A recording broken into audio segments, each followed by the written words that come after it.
Start. So, hi everyone who's joining. In case you don't know me, I think most of you do. My name is Srila Roy, and I'm an associate professor of sociology at Wits University here in Johannesburg, where I lead a research project called Governing Intimacies. And the webinar series is basically an extension of the project. This is, in fact, our sixth session. If you've been following, we've basically had speakers, scholars from India and South Africa. We've had them in sessions just on South Africa, just on India, but I think today we're really, and for the rest of the series, we're going back to, I think, the format that is the most interesting and the most special, which is to have a speaker, a scholar from India in conversation with a scholar from South Africa.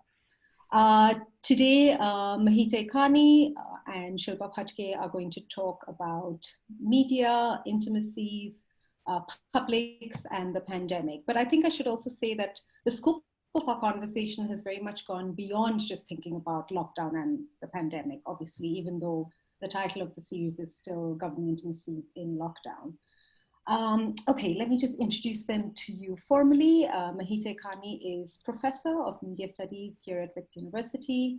She's the author of a number of books and editor and co-editor of a number of important volumes.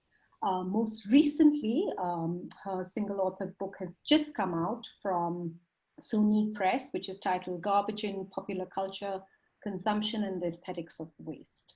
And she's also the co-editor most recently of African Luxury, Aesthetics and Politics, and Media Studies, Critical African and Decolonial Approaches. Mehita has been core to various projects and initiatives that we've done on Governing Intimacies. She's brought her characteristic energy and generosity to a number of things we've done. So thanks very much, Mehita. Shilpa Phadke is an associate professor at the School of Media and Cultural Studies at the Tata Institute of Sciences. Her work focuses on gender, public spaces, sexualities, feminist relationships, mothering, loitering, and most recently online publics. She's the co-author of the Field Transforming book project and movement, which is called Why Loiter. I think it really requires no introduction to those of us in, not just in India, but in the continent. But those of you who don't know it, you really have to just go and get the book Why Loiter and just read it. It's incredible. Shilpa has also been a part of Governing Intimacies from the start, at least from when I came onto the project. We curated a workshop on Me Too in India and South Africa at Wits at the start of 2019, which feels like a very long time ago. But we're developing a book based on that workshop together with our colleague at Wits, and that's going to drop next year. So just so you know. Okay, so as you know, both speakers, Mehita will kick us off, will speak for no more than 10 minutes, and then there'll be an opportunity for them to speak to each other, and then we'll open up to your Q&A. In the meantime, as Nehama said at the start, please do introduce yourselves using the chat function, and yeah, try and keep your questions to the Q&A, but it's fine. If you write them in the chat, we'll pick those up too. And thanks so much, and over to you, Mehita. Thank you so much. So let me just press start on my timer. So what I'm going to talk about today is very much a work in progress. So I just want to firstly thank all the wonderful colleagues in Governing Intimacies and everyone who's arrived today, because I am thanking you in advance, because I'm pretty sure that the engagement that we're going to have is going to help me develop this paper quite a bit.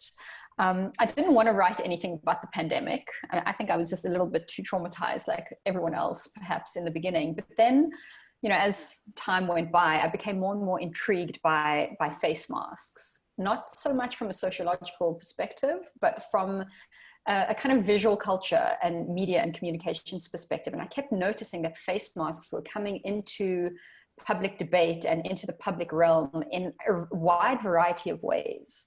So I started working on a paper that originally I intended to explore the cultural politics of face masks and some of the different political clashes and kind of ideological positionalities that were being illuminated by this very simple object.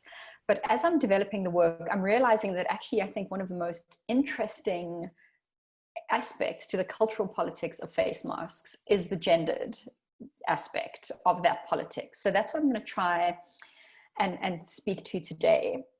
And I'm going to take most of my time to really show you some of the empirical material that I'm looking at and that I've been gathering through what I'm very loosely calling a virtual ethnography. I've been following the object of the face mask as it keeps appearing through different mediated spaces and different media texts. So I'm going to try to use most of my time to show you some of that material. And then if I have enough time at the end, I'll try to theorize it a bit. But if I don't have enough time in the 10 minutes, I'm sure it will come up in our discussion. So there are kind of three public framings of the face mask that I want to talk about and to try as much as I can to focus on the gender aspects. The first is the framing of the face mask as a necessity, as this disposable commodity that everyone needs to wear. The second is how the face mask has become a surface, a kind of a surface for the communication of identity and style and individuality. And then the third is the face mask as a statement. So this is where it becomes this really kind of politicized ideological platform for sometimes quite vociferous debate. So I'm going to share my screen because I want to show you some visual material. Let me do that. I'm clicking share. Hopefully you can all see it. Let me just make it full screen. Okay, so hopefully that's working nicely. So I wanted to start by thinking about the face mask as a necessity, right? So almost overnight, it felt like almost every country in the world, every citizen on the planet had to acquire for themselves one of these items. And that's because the best available science proves that the face mask literally is, at the moment, the best technology that we have to slow the spread of the virus, to protect one another as citizens. But I'm particularly interested in the disposable face mask, which has become this kind of really ubiquitous item that we all immediately recognize, that kind of pale blue, the plastic straps. So this is originally a healthcare item, right? It's part of the PPE that healthcare workers and frontline workers need to wear. It has to be disposable because of the medical aspect, right? You can't keep reusing an item that possibly has a virus on its surface. But I'm really interested in how the disposable face mask has become part of the waste problem. So I've been writing a bit recently about post-consumer waste, right? And all of the, especially plastic that ends up in the environment, and how that environmental problem links to overconsumption and links to kind of consumer ethics. And disposable masks are really interesting. And I've been thinking about how they're gendered. So on the one hand, they're gendered because there's a gendered aspect to healthcare work. There's definitely a sense that it may, I mean, I don't have the statistics, but we may want to ask the extent to which how many more women are on the front line of a pandemic as healthcare workers. But there's also a kind of deeper, if we kind of go deeper into the layers of the disposable mask, it's made from plastic, it's made from polypropylene, which is a polymer derived from petroleum oil. And this is actually the same substance that's used in the manufacture of other disposable personal care items, like menstrual products and like baby diapers in specific. And both of those are also very gendered items in terms of both their disposability and in terms of the kind of body politics and kind of hygiene politics that comes along with those items, and to the extent now that they're being thrown away. So while the disposable mask isn't necessarily gendered as feminine, it's linked to these other disposable feminine items. So I think that's a really interesting aspect to consider the face mask as a necessity. Moving on quickly to the face mask as surface. So here we have this new postmodern commodity. So to move quite rapidly from the disposability of the wasteful face mask to the luxury of the designer face mask, it was quite quick that all of the designers kind of jumped on the bandwagon and made their own versions of these face masks. So the Makosa face mask that you see on the left costs around 600 Rand. Rich Mnisi, another much loved, famous South African fashion designer, made a kind of 2,000 Rand Swarovski crystal encrusted mask. It's not the one pictured, but you're getting the sense of the aesthetic. So we're seeing here the other end of the face mask commodity chain, in a sense, that there are these luxury items that are kind of proliferating and booming across the markets, which are doing specific communicative work. So the people who choose to buy these masks and wear them, they're displaying something not only about their citizenship and, you know, their choice to be good citizens and do that collective work that we need to do in terms of our public health needs, but they're also saying something about who they are, about their brand allegiances, and about their fashionability. And I think it's quite apt that the face mask is the place where that kind of consumption gets expressed at the moment. And then there's also been this proliferation of selfies of people wearing masks. And this is just a screenshot from my Instagram this morning, where you'll see I searched the hashtag mask selfie, and these are the first 3 pages of results that came up. And look, this might just be an indication of my Instagram algorithm and the kinds of things I tend to search, which may be reflected in the results as seen here. But you can see that there's a very gendered aspect to selfie taking and sharing, and that seems to have translated into the mask selfie hashtag as well. So what are these primarily, it seems, women saying about themselves and about masks through the taking and the sharing of these selfies? They're definitely saying something about their individuality, their style, their brand allegiance, but they're also saying something about their citizenship. By posting these images, they're saying, I'm a citizen, I'm a good citizen, I'm willing to do this thing for my own well-being, but also for the collective well-being. So there's something really interesting there going on, where kind of consumption and citizenship are colliding in these mask selfies. And there's something about the portrait which is very compelling and very important. The portrait is this kind of close-up, cropped image where a person invites a direct kind of gaze into their eyes almost. And there is this opportunity to see and recognize the humanity of the other person through the portrait. And I've argued in previous work that the selfie does play this role in visually in terms of inviting that connection. But there's also an extent to which the covering of the face also kind of creates an opportunity for misrecognition, for a lack of connection, a lack of understanding. And that's, I think, what takes us into the third thematic that I wanted to chat about in my last few minutes. And that's how the face mask functions as statement. So it has now become also a surface for ideological communication and for political messaging. So most obviously are all the people who refuse to wear masks, the anti-maskers. And it's really interesting to me that so much of that protest against this very small act of citizenship happens in retail space and is very often enacted by white women. And this is something I've noticed in the American and the South African context. So you see, I've got a couple of screen grabs here from The Daily Show, one of the late night shows where they did a spoof of the Emmys, where they were offering pandemies to kind of some of the, you know, the stupidest and most annoying things that had happened. And they offered an award for the best Karen. So, you know, the Karen is the kind of stereotype of a racist, rich white woman who weaponizes her femininity against usually other fellow citizens of color or against kind of the public interest. And even our own local comedians have satirized this. I really loved this video of Lesego Tlabi satirizing the Karen, who will wear a mask, but only, you know, if she gets to cut out the front so she can still be heard and make the noise that she wants to make. So it's interesting that this mask rage happens in a retail space and through the bodies of white women.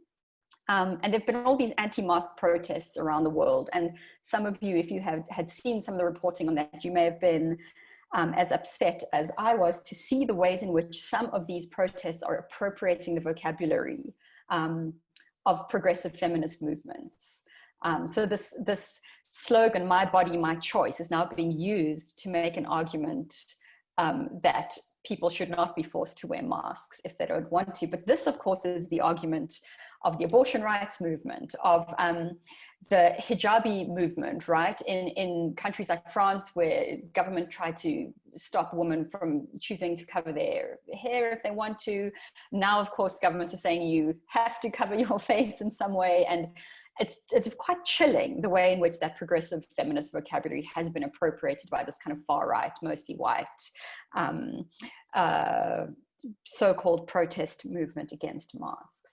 So my time is pretty much up. I've had my 3 minutes. I just wanted to end on perhaps a more upbeat possibility that while the non-wearing of the mask has been weaponized and politicized, there is also potential for the mask to act as a surface for progressive and social justice messaging. And this is what the tennis star Naomi Osaka did in her recent competition in the US Open. Each day she competed, she'd wear a different mask with one of the names of the murdered Black citizens in order to use her profile, to use her fame, and to use the space and the surface of the mask in quite an effective way. So I'll stop the share, and I'll stop because I'm out of time. But these are some of the things I'm thinking about, and I look forward to hearing your thoughts and discussing them further with everyone. Thank you. Thank you. Thank you so much, Mehita. Shilpa, you're ready to go?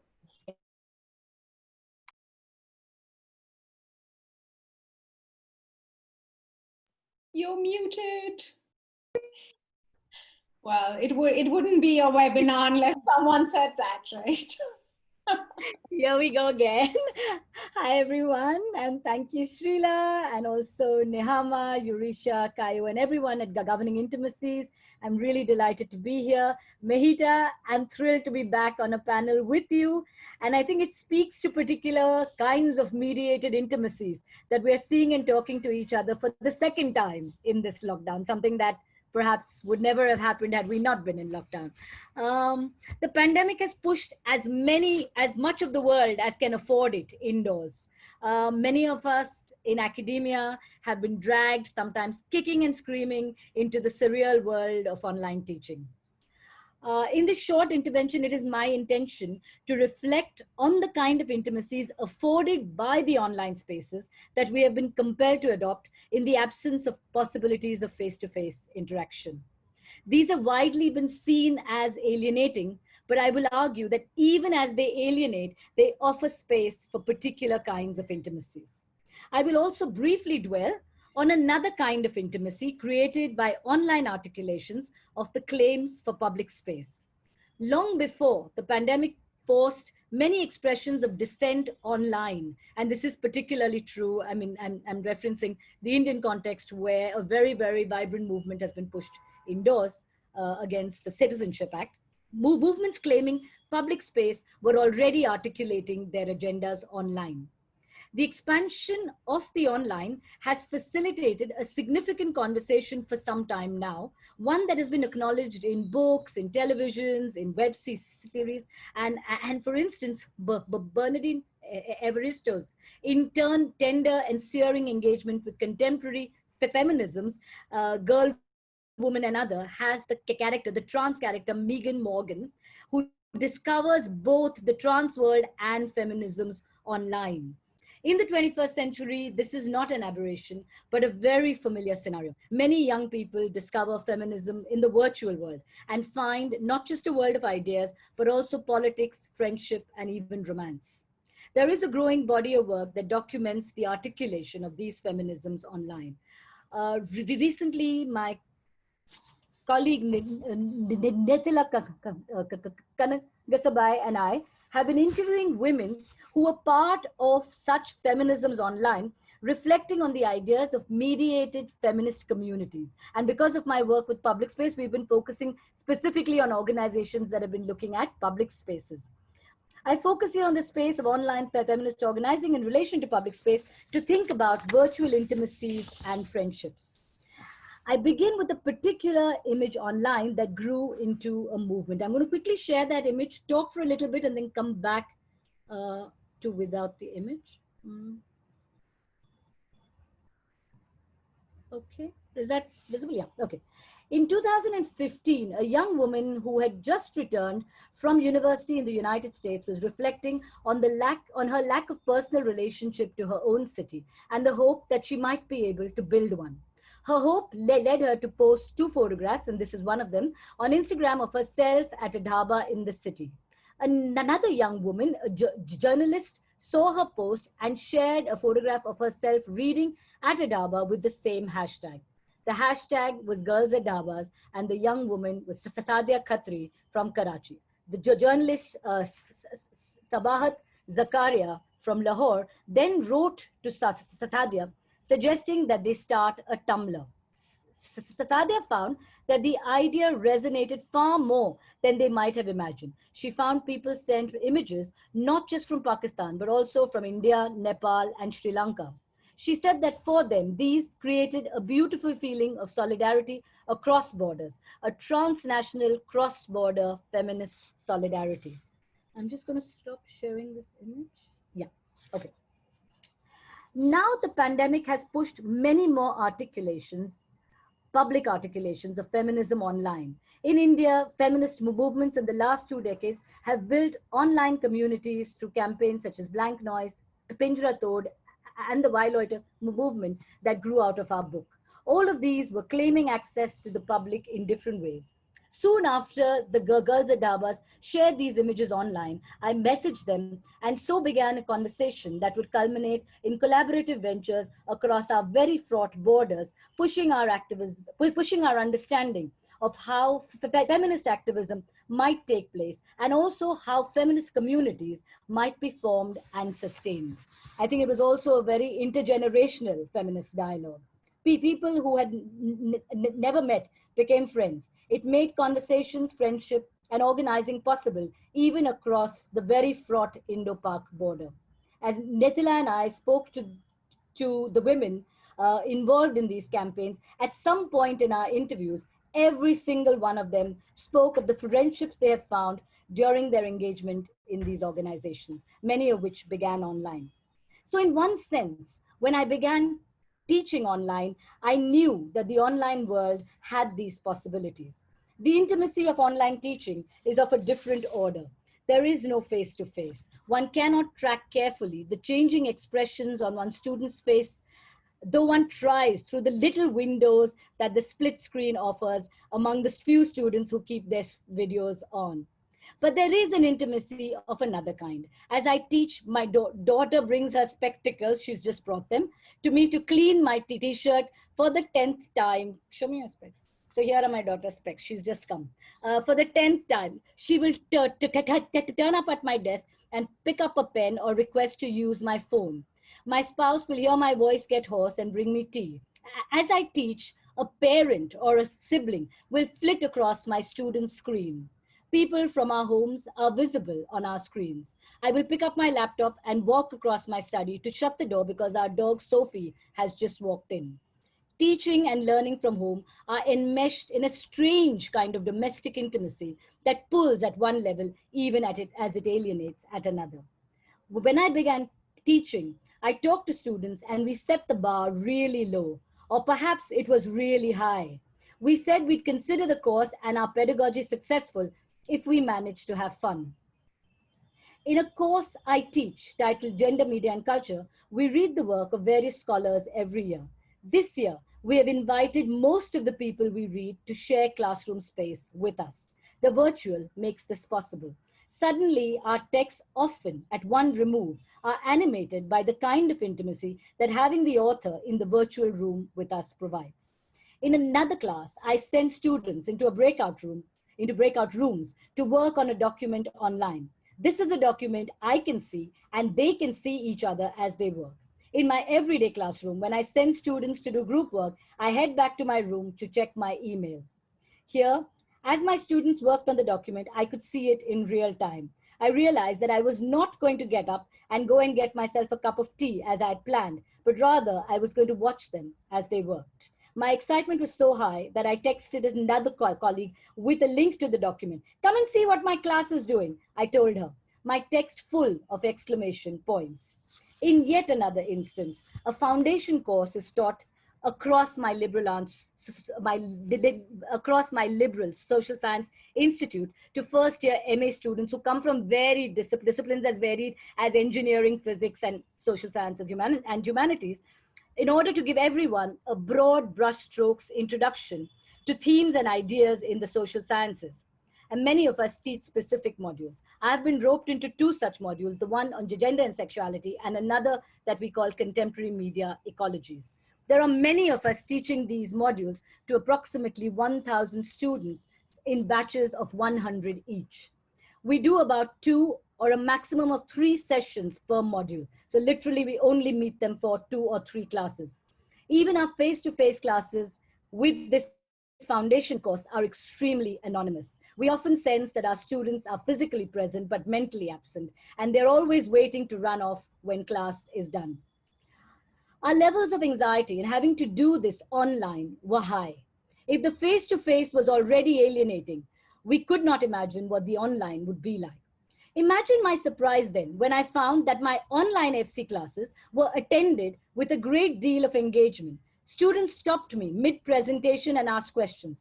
Every single class ran overtime, and it's a 2-hour class, and one ran 45 minutes overtime. Of course, some of this is a function of the fact that students literally do not have anything better to do at home, unlike the exciting possibilities offered by the campus where they usually are. But there's also a strange intimacy that is forged. Students write to me privately in chat. They ask questions in the chat and others respond. I find a parallel conversation in the chat space even as we talk in class. At the end of the class, I get numerous thank you messages. Students send me smileys. They don't smile at the end of face-to-face FC classes. After class, students email me asking for reading lists. We write back and forth. An intimacy has been forged, though we've never ever met or seen each other. My last such instance of online intimacies is a webinar I was attending on urban neighborhoods, where Mona Fawaz, an urban studies scholar, was speaking about Beirut. Her narratives resonated with my own observations in Mumbai. And so I went online, even as she spoke, to locate her on Twitter and tagged her as I posted a series of tweets about her talk. This began a longer conversation afterwards. She messaged me back and I messaged back. My tweets became the virtual equivalent of walking up to her after her talk. In one sense, they felt no less real or intimate. Finally, I want to point out that spaces such as the one we are now occupying are more accessible than ever before, even as they are not the same as being in the same room and there are often distractions, and even as we cannot meet afterwards to go and have tea or hang out. I have no intention of suggesting that these online interactions substitute for our everyday classroom spaces and our face-to-face interactions. And yet, even as I dream of returning to campus, of my quiet room where my child and dog do not have access, of my corporeal classroom and endless cups of tea with colleagues and students, these fleeting encounters of mediated virtual intimacies make it less alienating. Thank you. Wow, thank you. I feel like particularly for those of us who have been doing the online teaching, perhaps it's kind of required to sometimes be reminded of all this, of all else that it's given us, except for, you know, besides the kind of the trauma of it. so thank you, Shilpa. I hope I'm coming across clear, because I keep getting a message saying connection unstable, which is of course typical to the way my Wi-Fi works. But anyway, if it does, then I'd be grateful if everyone bears with me. So okay, so I'm just going to just quickly get you both to maybe talk to one another, because actually we have quite disparate, well, I mean, quite distinct takes on, I would say, you know, the two greatest manifestations of the pandemic, right? The mask and the virtual, right? So, and I think with you know, with Mehita, and I suppose a lot of us would agree with the way in which, you know, you've talked about the life of this object, which is absolutely fascinating. But just, I mean, just to bring the two conversations together, I mean, obviously on the one hand, the mask is resisted because it's thought of as completely, you know, abdicating your sense of self, right? It's this kind of anonymity and alienating and so on and so forth. And in the same way, you know, one would experience the virtual in the same way, or this kind of excess of the virtual at this moment. But I think, Shilpa, what you've tried to suggest, that that in this interesting way, there's also this new kind of, there's a scope for this new intimacy, which perhaps was always there, but it's slightly more, it's felt in more intense ways, obviously, at this moment. And so I just wondered how you would perhaps, I mean, I think both of you would probably have thoughts about each other's objects, the mask and the virtual. And I wondered if you wanted to say something, or, you know, I mean, I'm sure Mehita could talk endlessly about online teaching at Wits. So if she wanted to do that.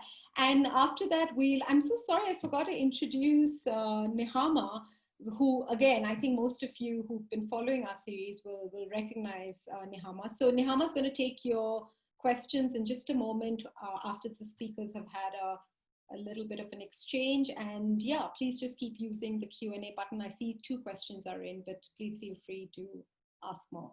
Okay, so really the floor is open. I mean, we have about like another 5-10 minutes, just whatever direction you want to take the conversation, totally up to you.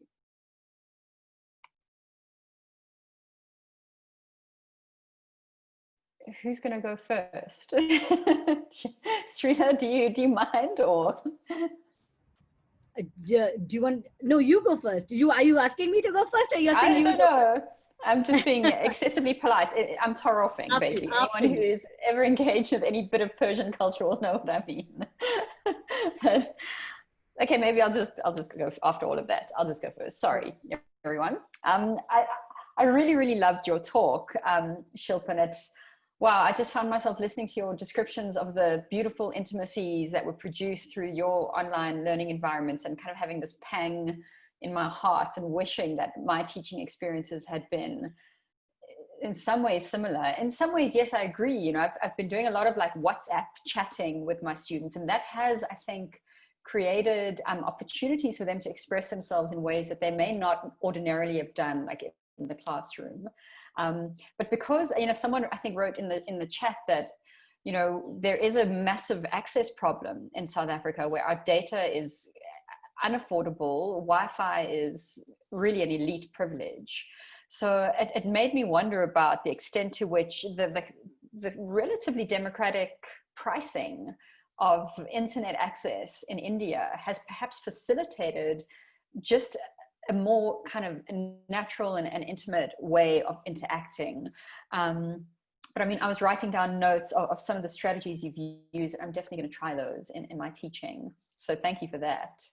I also think it's really interesting that we both were thinking about space, but in quite different ways. So you had so much to observe about how the virtual has created new spaces of in a way of safety, where people can connect, interact, support each other, perhaps without some of the dangers or stresses of the real world, whether it's like the genuine danger of violence or not feeling safe in a space, or whether it's, you know, the more social worries about how you're seen and how you're, and we've kind of become these talking heads. But what that means perhaps is that our personalities, our minds, our brains are like the main thing that we're engaging with, rather than all of these other kind of superficial things that tend to get in the way in a real face-to-face interaction. Whereas I've been thinking, well, both about the virtual, but also about like retail space, and how the politics of access into and out of privatized retail space effectively has become politicized, often by just the presence of this mask. And I think that's quite interesting, because there are 2 different kinds of publics and 2 different kinds of domestics that are taking place in each of those. So, you know, the intimacy of the home space and seeing all of the everyday life of the domestic scene unfolding in the backgrounds of your students is a certain kind of intimate, private space that's being made public in ways not necessarily sanctioned or consented to, but are happening anyway. And then in the face mask in retail space dynamic, we see people being forced to to do something with their bodies that they're not used to. They're not used to, especially men, they're not used to being told what to do with their bodies or how to dress or what to put on or not put on, right? So there's that resistance. But then how it seems to really get ignited at the door of the supermarket is really interesting to me. And that, of course, you know, the gender and the class and the race things intersect in multiple ways, but there's something about the public performance of it and the being in public space that really seems to fire that kind of potential conflict up. So yeah, both, as Srila said, both topics, both objects we're looking at, alienating in quite different ways, but also have political potential to be transformative and to allow for different narratives of citizenship and collective solidarity to also take shape.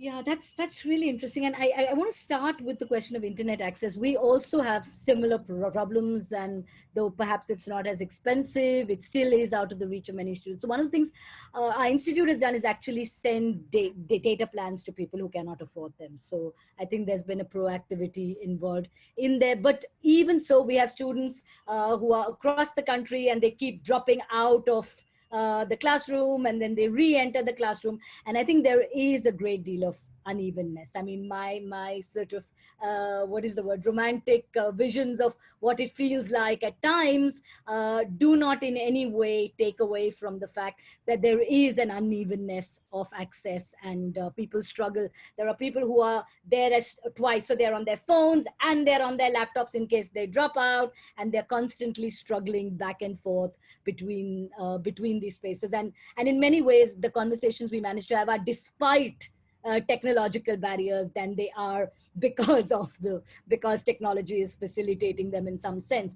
And there is also, I should say, and this is not so much in response to what you said, but in response to some questions I saw, that there are groups of students who are quiet. They're quiet in the classroom as well, but in the classroom you can at least see them. In this space, if they turn off their videos, there's very little. I create Google forms in between. I was doing it after every class for feedback on the class, just in the hope that these students will respond. We also, like you, do conversations on Telegram. We're afraid of WhatsApp these days in our country, but we do conversations on Telegram side by side. We're also on email, but it is, I mean, even as there are these moments of epiphany and these moments that I chose at this moment to celebrate, it is indeed a struggle, as you pointed out as well. I was thinking about masks and this kind of who wears them, right? And I've been thinking about them for a long time in relation to questions of risk, which is that this idea that people who are not wearing them, and I think that there isn't enough education on the fact that when you wear the mask, you're wearing it for others' protection, not your own, right? There doesn't seem to be a universal understanding of this. And so it seems to me there's a group of people who feel they are being very thrill-seeking and risk-taking in not wearing their masks. And I'm wondering, just thinking at the top of my head, if many, I mean, and in a very anecdotal way, my own experience is that they are much more likely to be men than they are likely to be women. That if you walk on the street, you'll find many more men without masks, even though it is mandated by law in Mumbai, certainly, to wear masks. Or you'll find many more of them wearing them under their noses. I mean, this is the typical way in which people in Mumbai wear their masks. Okay, so it's like it's worn at this level under the nose.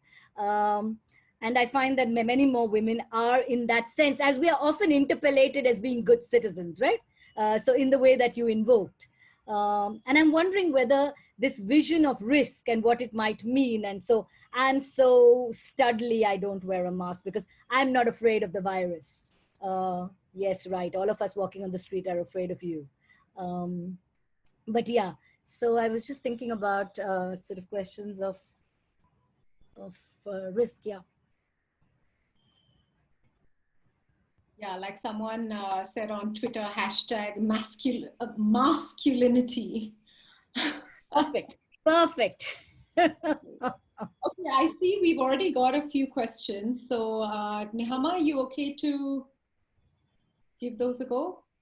Yes, I'm just going to start my video so that I'm here. And we've got, I love both of these talks, and I am so grateful for the understanding and the thinking and the words that you are both giving to us to help us vocalize and verbalize what we're also experiencing and feeling. I think that's one of the struggles, is being confronted with something that is so new and unprecedented in your own life that you don't actually have the vocabulary to describe what you see and what you experience. And so this is so necessary for all of us.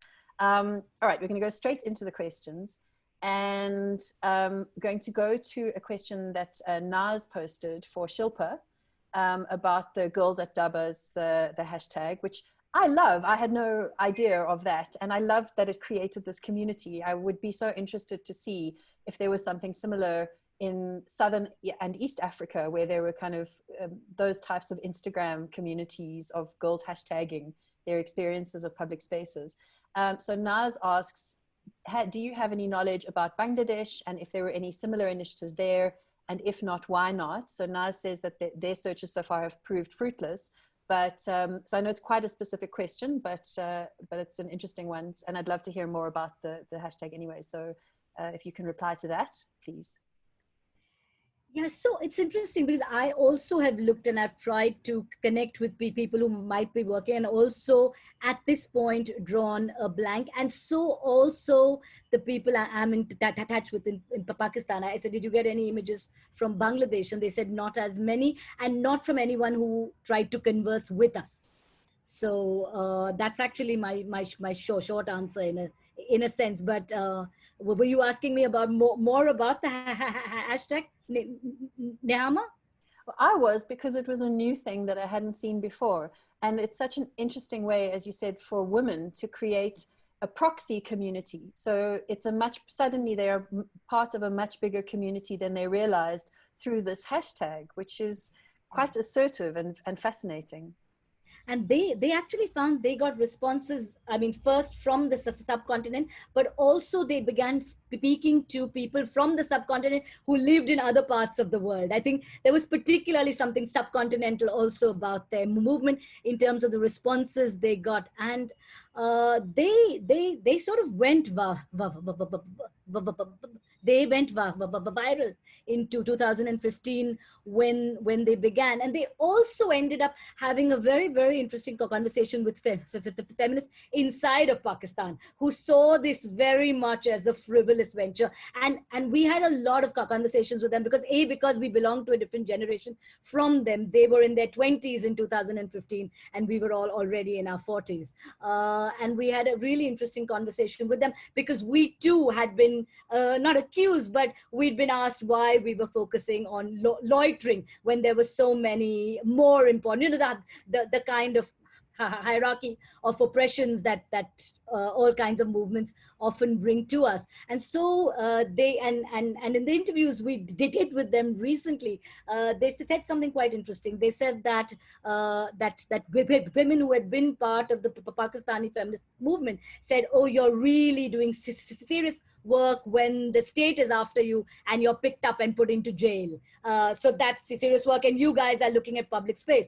And it was really for us very poignant, because at that moment, very soon after we did the interviews, two activists from the Pinjra Tod movement, which began as a movement to address curfews in women's hostels in Delhi, where women had a specific time where they had to be back, and that's where it began. And this group was very involved in the Anti-Citizenship Act protests. And two activists from Pinjra Tod were actually jailed.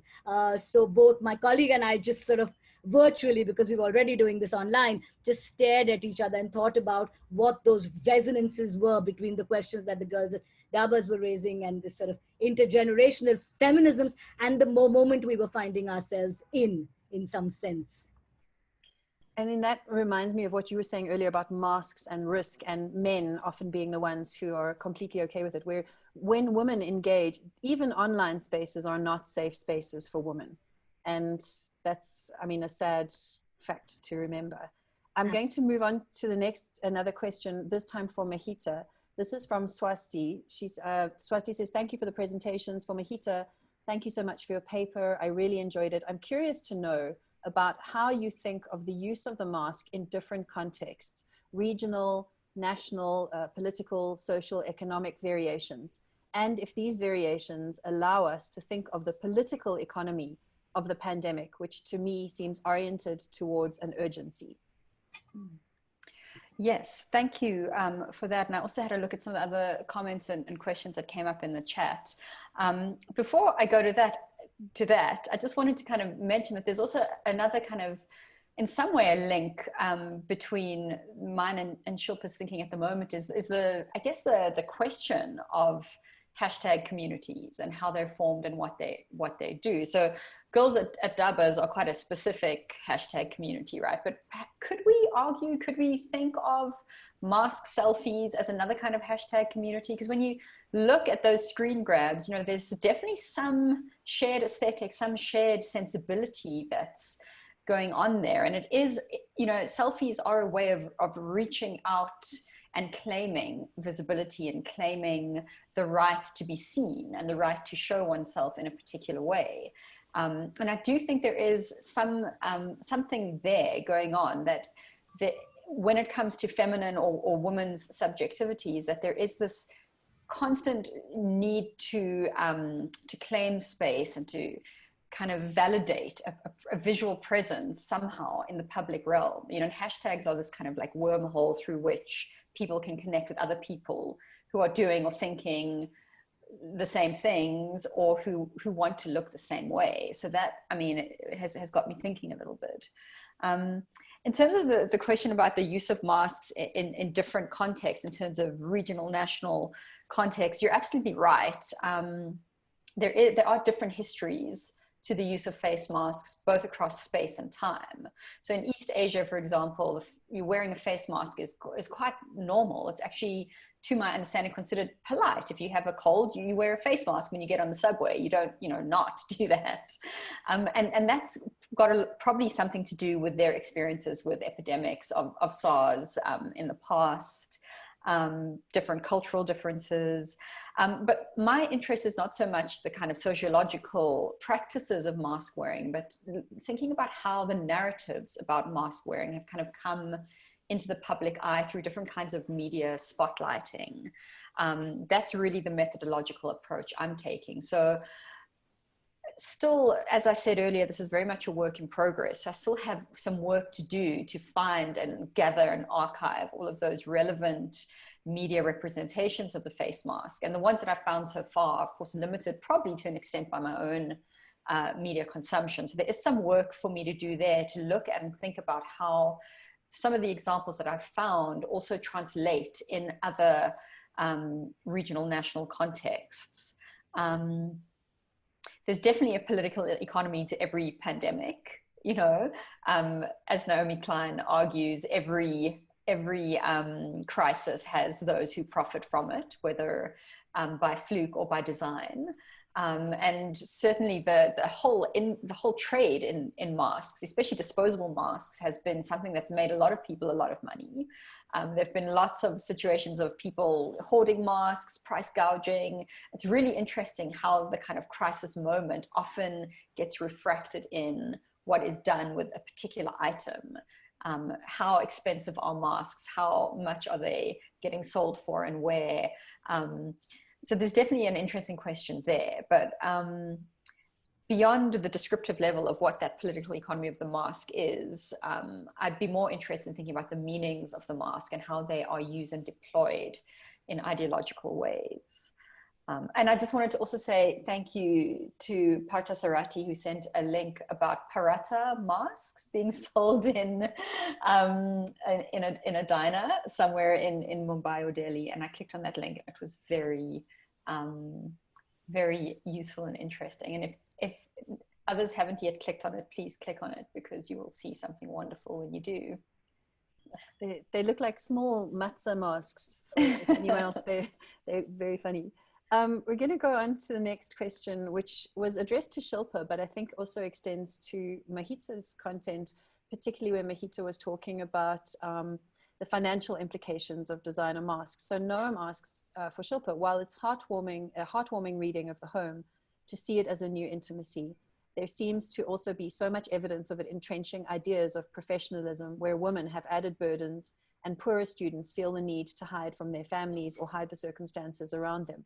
So if we can start with Shilpa addressing that question from Noam, and then afterwards, if Mehita, if you can either respond to Shilpa, but also think about how masks also entrench ideas of professionalism and also that poverty and gender burden.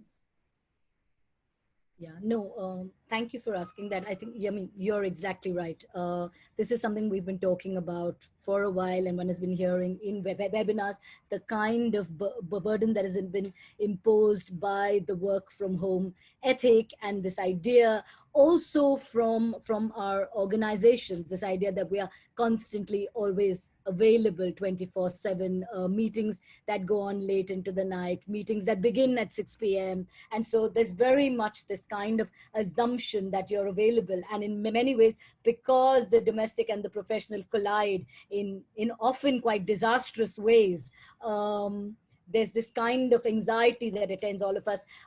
Being stuck inside is an anxiety all by itself. And I think everybody is, I mean, nobody really is not anxious at this point. I think it's just levels of anxiety that people play with.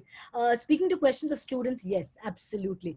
We've had many students writing to us saying, can we come and live in the hostel? Can we just come back to campus? Many of whom, we have students writing their dissertations, some of whom have been forced to change their topics because they can't go out into the field, but some of whom have changed their themes because they cannot even conduct interviews on the phone on the themes they were planning to do.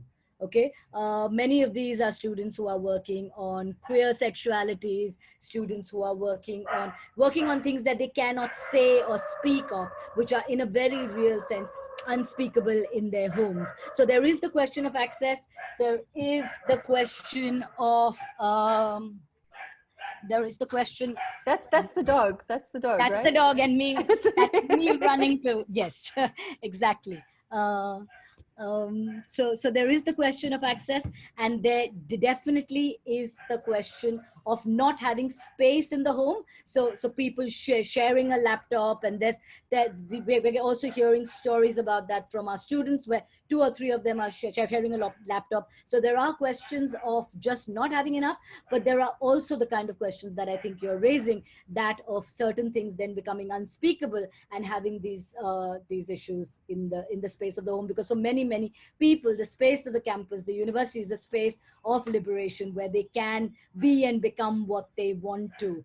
And I have to say, I feel I feel for young people today. I mean, I was just talking to my partner the other day, and I said that I'm glad that our child is still in school, because if you asked me to give up a year of my school, I would actually, but if you asked me to give up a single year of my university or college life, I in retrospect, I would not. I mean, if you asked me to pick a year, I would not be able to, because every year was so fun. I feel for young people in universities today.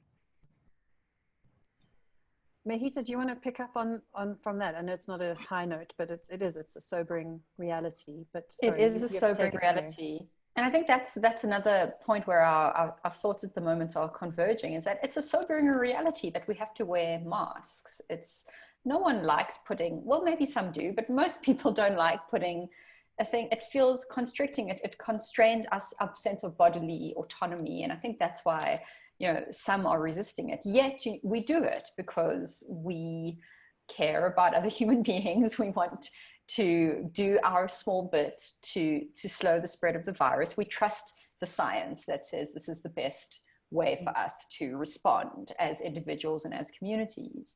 So it's not ideal, but I think it's how as citizens, as human beings, how we work with that inconvenience that matters. And that's where it becomes really interesting for me in thinking about the cultural politics of masks. And just to comment on the links between masks and professionalism and masks and inequality, and I do think there are some very important layers that can be kind of dug through for that. I was really surprised at one point to receive an email from a colleague in the context of pandemic, where we're told we're not able to come onto campus without a permit, right? Then received an email saying, by the way, your university branded masks have arrived. Feel free to come and pick them up. And that really got me thinking. I was like, so masks are not only a place where expression happens and fashion happens, but it's also now a place where organizational branding happens. So the mask is now the new sports cap or t-shirt where, organizational affiliation is. And I was like, what do they expect me to do with this mask? And I thought it was really interesting. I mean, it says something about the corporatization of universities, but it also says something about how branded masks now also signal some kind of professionalism.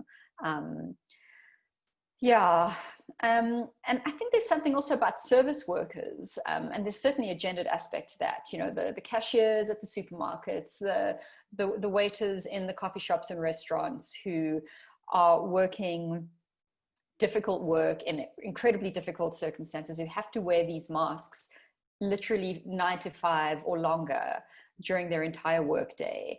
And how, there's a class issue there, that the patrons of these establishments, we only wear our masks when we really need to, but others are forced to wear them every day on public transport, for long journeys in and out of work, and at work the whole day. And there's something there that I think we need to think about how class inequalities, which is obviously these inequalities define both India and South Africa and many other countries,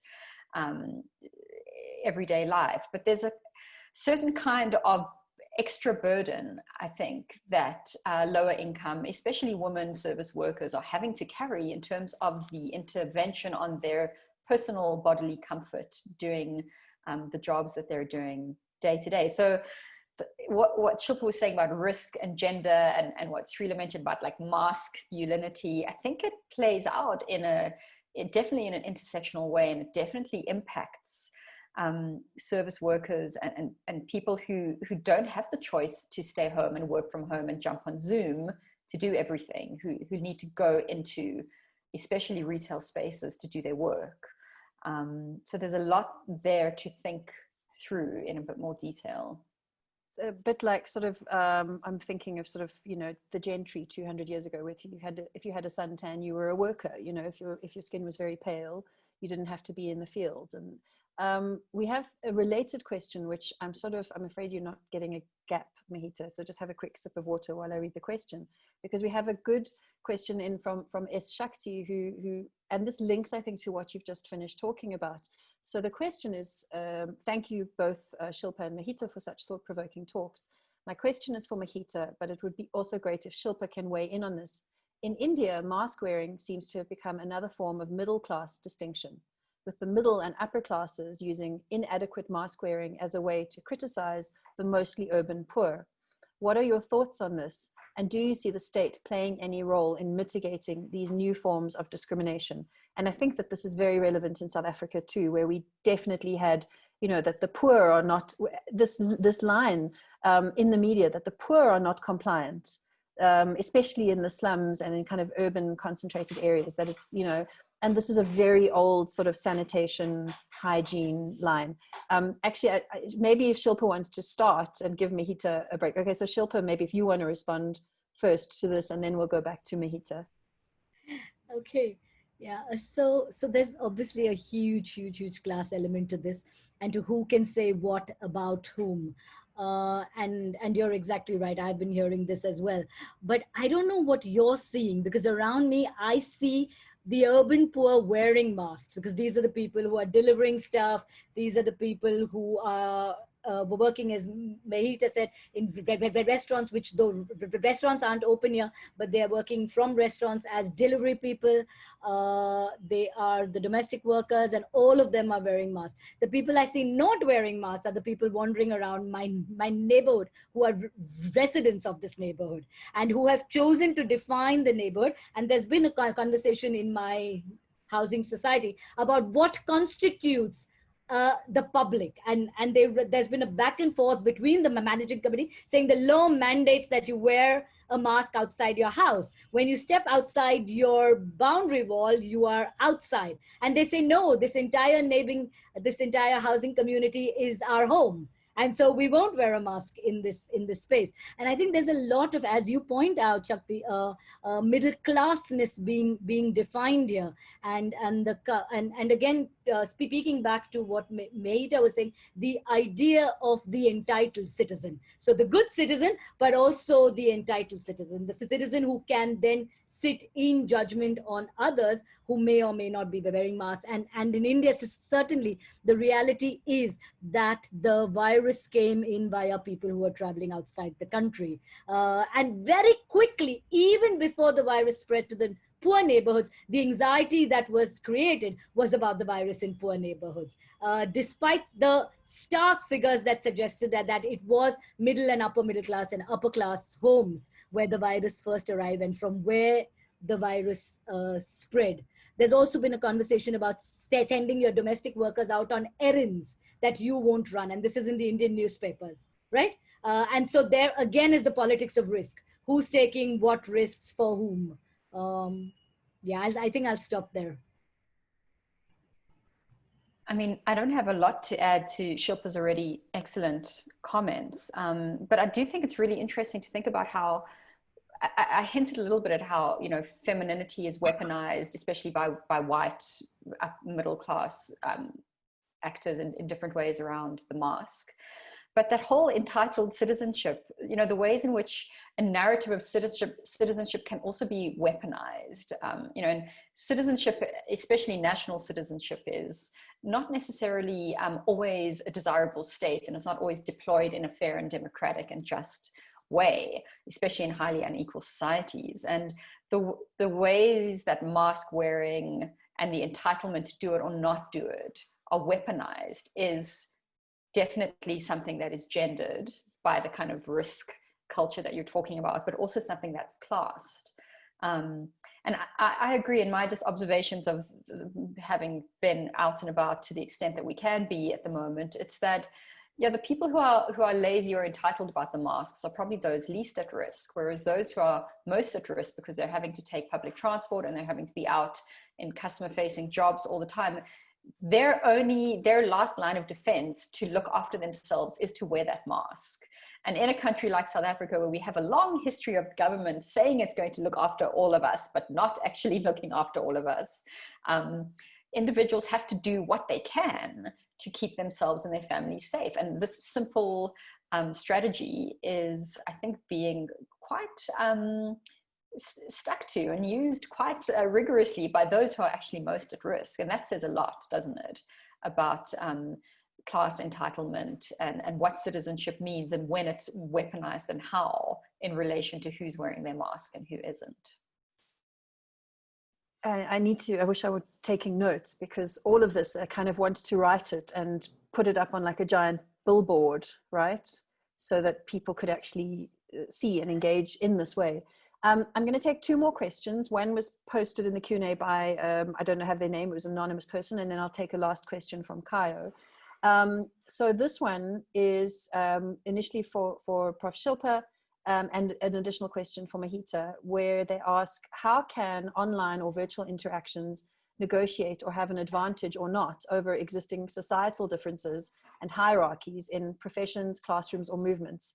And then they segue particularly into talking about movements. And they say in India, the pandemic curbed a lot of public outrage and movements that could have sprouted against the existing policies of India. And like how Shaheen Bagh had flourished. Can the virtual world replace this? So I think that's the interesting question, is maybe in terms of movements, can the virtual or online interactions in the time of pandemic replace what would have been physical movements? And then the question for Mehita that we'll go to afterwards is on consumerism and the pandemic, which you also spoke about in your presentation. How do we pose the wastage problem of disposable cheap masks with designer masks? So, but let's go first to talk about can online replace movements for Shilpa?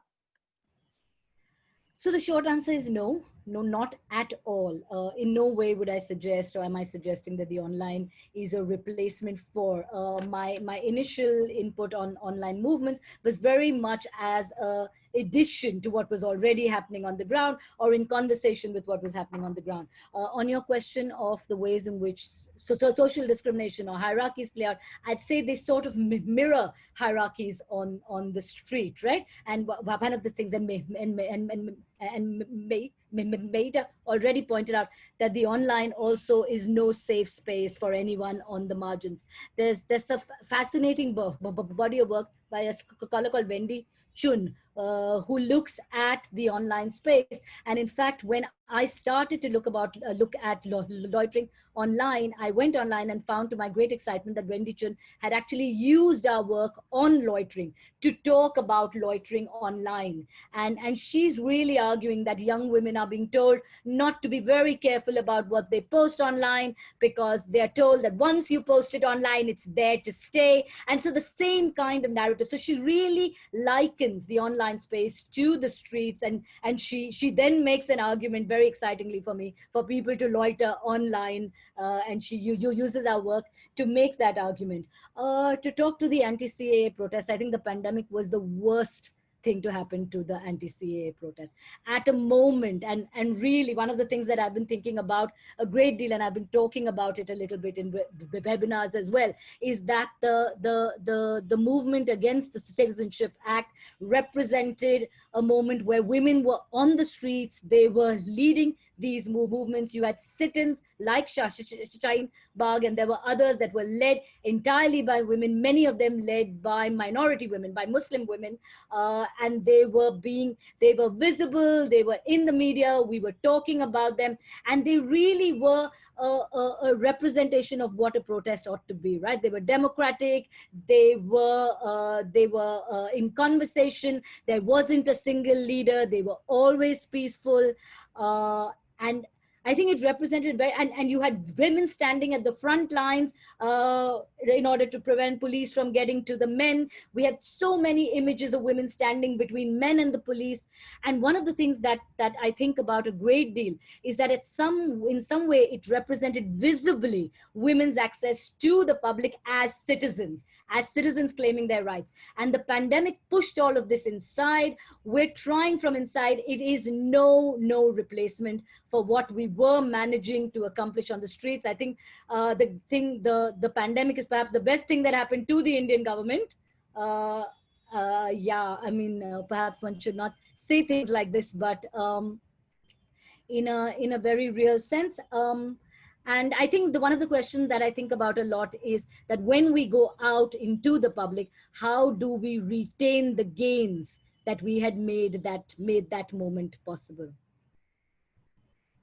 I was thinking while you were talking about that also in Zimbabwe too, where the pandemic has been so useful to the regime, to the government, in terms of just an immediate excuse to kind of, it's terrifying. How do we go recover from there?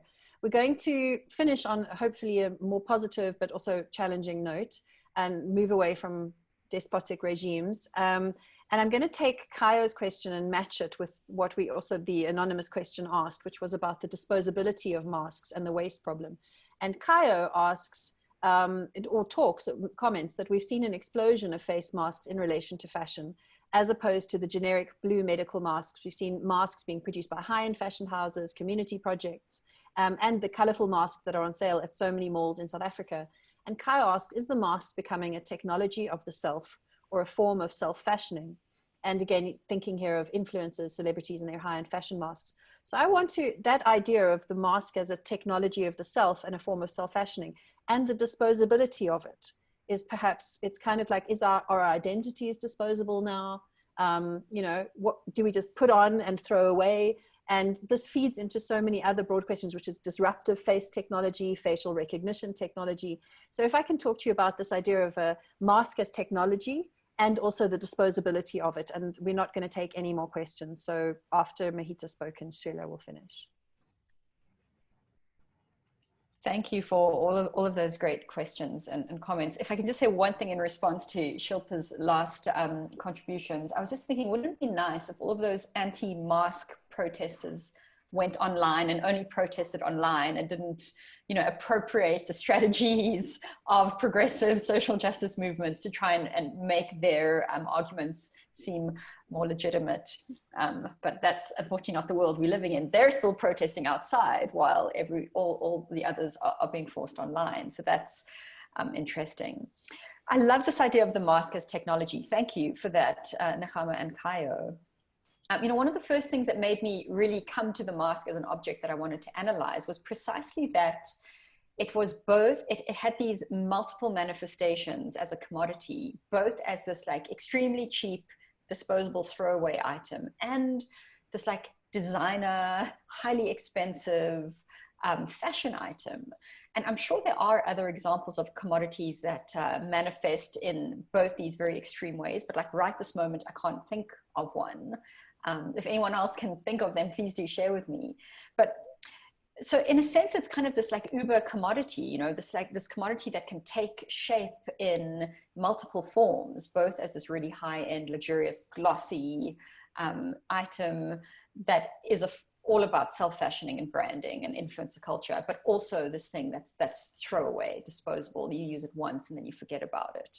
So there's definitely, I mean, mask as technology is definitely one way to put it. And I'm going to give some more thought as to how I would theorize that. But I'm also thinking of mask as media, you know, mask as a site of communication, and all commodities are that. All commodities are sites of communication. That's, you know, well established in the literature and in existing work that's been done.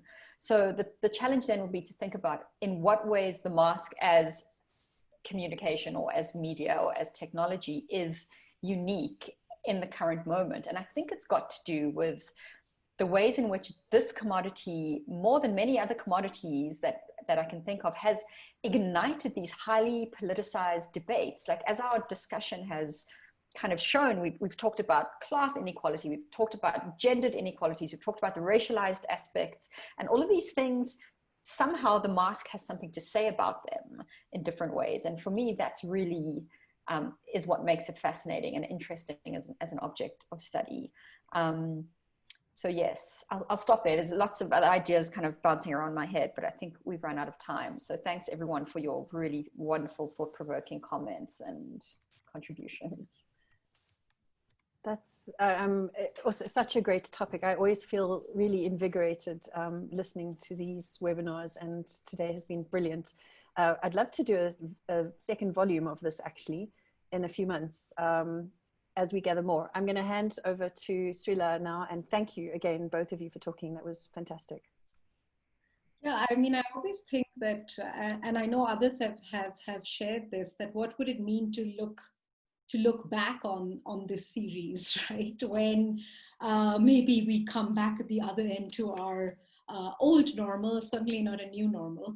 But in any case, I mean, thank you. As you can see that, you know, obviously these conversations so much exceed the space and this time, and we've already gone over by 15 minutes, which now we're just doing shamelessly every time, but at least our audience has stuck on.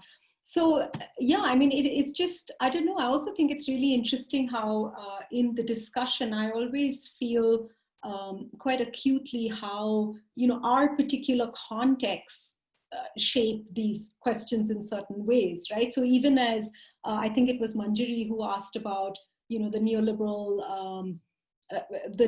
student and the commodification of education that might be happening in this particular moment, I still think that our conversations about online teaching, but even though obviously this conversation is not about online teaching per se, but there's just so much that resonates, right? I mean, just thinking what you said about your 1,000 students who get divided into groups of 100. I mean, I think that the challenges with that kind of massification is really specific to our context and to our lives as academics, and it's quite hard, I think, for those outside who maybe deal with a classroom of even, you know, 20 to actually understand what that means, right, in the classroom and in this new online universe.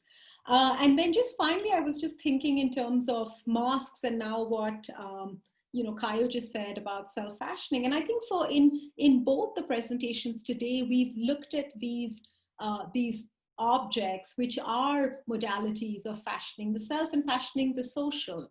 Sorry, Shilpa, you're muted. Are you saying something? Oh, okay. So yeah, just technologies of fashioning the self and fashioning the social. And I just loved the way in which, you know, Shilpa, you were thinking about new intimacies. But I suppose, and in, you know, also thinking of those questions that came in quite fast to say, well, but the virtual is not just some kind of utopia. I think both of these, you know, the mass, the virtual, all of these have possibilities which are both normative and non-normative, right? And I think obviously it is our job to lay bare all of those possibilities without being too normative ourselves in one direction or the other. And that's also why, in a way, these are conversations which are very much alive and present and will continue as these possibilities unfold in different ways, right? So just, you know, I think I just have to say thank you very much to both of you for really, as Nehama said, giving us a language to focus our thinking. And as you can see from the discussion, it's so many of us are thinking these same things at the same time in different ways. So thank you again to all of you who came and to all the questions. On the 14th, so in 2 weeks' time, we actually go back to the home, which we started with. And in a way that also, yeah, goes back to some of the questions that came back today about thinking of, you know, the possibilities of the home, and certainly not thinking of it as a space of safety in any straightforward way. But we're talking about queer homes, and we're hopefully going to be joined by 3 speakers from India and South Africa. So yeah, just keep an eye on all of your social media for when that's coming through. And thank you so much.